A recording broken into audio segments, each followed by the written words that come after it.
धन्यवाद छ हाम्रो कार्यक्रममा होइन। आज प्रकाश अब सुरु गर्नु पर्यो। अब हामी यहाँ जापानमा बसेर पनि राम्रो प्रकाश निकाल्नौँ भनेर होइन। अब हामी विदेशमा भएको मान्छेहरूले नेपाल सरकारको पनि यसो हल्का समीक्षा गरिदिउँ होइन, के छ ल। नेपाल सरकारको 10 दिनको समीक्षा हानिदिनु त चित्तले कस्तो भइरहेको अहिले, कसरी नजरअन्दाज गरिरहनु भएको, कसरी हेरिरहनु भएको नेपाल सरकारले? सर्वप्रथम त गवर्नी सरलाई यहाँसम्म राखिदिनु भएकोमा विशेष धन्यवाद दिन चाहन्छु। धन्यवाद। अब हामी विदेशमा बसेर छरिरहेका नेपालीहरूले 100 दिनको बालन सरकारको कार्यकाल अवधि कस्तो बित्यो भन्ने कुरामा हजुरले प्रश्न उठाउनु भएकोमा धन्यवाद। 2-4 शब्द राख्न चाहन्छु कि मलाई चाहिँ यो बालन सरकारको 100 दिनको कार्यकाल हेर्दा मलाई उत्कृष्ट नै लाग्यो। जुन हिसाबको राष्ट्र नियम सम्मत तरिकाले चल्न खोजेको जस्तो उहाँको प्रस्तुति रह्यो। किनकि अब देशलाई रुल्स एन्ड रेगुलेसनमा लानको लागि हरेक कुराहरू मान्नुपर्ने अपरिहार्यता हुन्छ। नेपाल सरकारको अहिलेको यो रुल रेगुलेसन ल्याउन लागेको छ होइन, अझै सायद नेपाल सरकारबाट पारित त भएको छैन होइन। यो अहिले धेरै जनतामा उठिरहेको सवाल यो जुन ट्राफिक नियममा लगाएको दस्तुरहरू छ नि, त्यो तपाईँले कसरी हेर्नु भएको त्यसलाई? जस्तै अहिले नेपाली सरकारले चाहिँ नेपालको जनताहरूले एफोर्ड गर्न नसक्ने पैसा लिइरहेको छ भनिरहेको छ होइन, त्यसलाई कसरी लेख्नु भएको छ? यो चाहिँ एक हिसाबले कुरा गर्ने जुन नेपालको आर्थिक हिसाबको कुरा गर्ने भने मान्छेको मासिक आम्दानीको कुरा गर्ने भने त्यो हिसाबले चाहिँ अलिक आर्थिक भार खान नसक्ने अवस्था हो। किनकि अब सर्वसाधारण जनताहरू त्यो सानो रकम होइन, त्यस्तो हुन्छ। त्यो रकम तपाईँलाई लिएर सबै जनतालाई लिने होइन नि त, जसले गल्ती गर्छ सबै त्यो गल्ती गर्नु भएन नि होइन। ठाउँमा पार्किङ गर्न होइन नि, ओभर स्पिड गर्न होइन नि होइन। तपाईँले रक्सी खाएर चलाउनु भनेर तपाईँलाई त 25,000 30,000 40,000 त लिने कुरो हुँदैन नि त होइन। हो, त्यसको लागि चाहिँ आफ्नो पैसा जोगाउनको लागि आफ्नो रेगुलेसनमा हुनु पर्यो भन्ने त्यसलाई कसरी हेर्नु?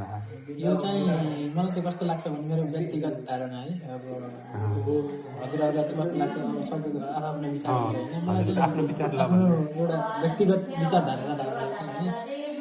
मलाई चाहिँ ठिकै पनि लाग्छ, किनकि अब त्यो रकम भनेको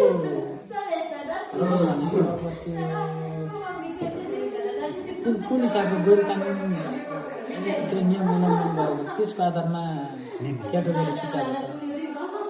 अब हामीले भन्ने हो भने त हाम्रो नेपालीहरूको जुन हिसाबको के अरे आर्थिक आम्दानी भयो, मासिक आम्दानी भयो, त्यो हिसाबले एफोर्ड गर्न नसक्ने पेनल्टी चाहिँ हो। तर चाहिँ अब तर विकास चाहनु भयो होइन, देशमा सुशासन चाहनु भएको हुन्छ त पैसा तिराउनै पर्छ कि। मान्छेले त्यत्तिकै गर भनेर मान्दैन कि, त्यो चाहिँ हो कि।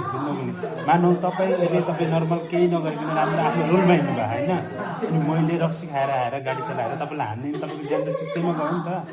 हो, त्यो नहोस् भनेर चाहिँ त्यो दस्तुर चाहिँ कामना गरेको।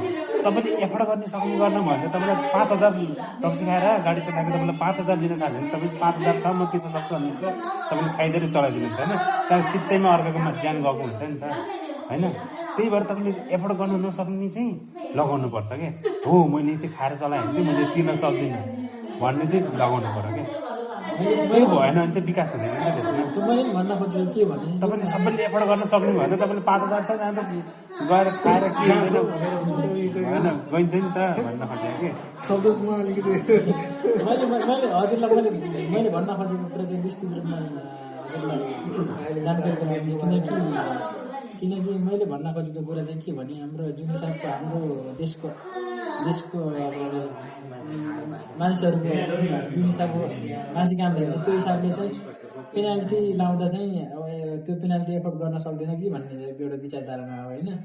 अब त्यो बेकारको अब जस्तै अब यो जुन गैर कानुनी हिसाबले ट्राफिक उल्लङ्घन गरेको छ नि, त्यो आधारमा पैसा तिराउनु त्यो चाहिँ नियम सम्मतै छ।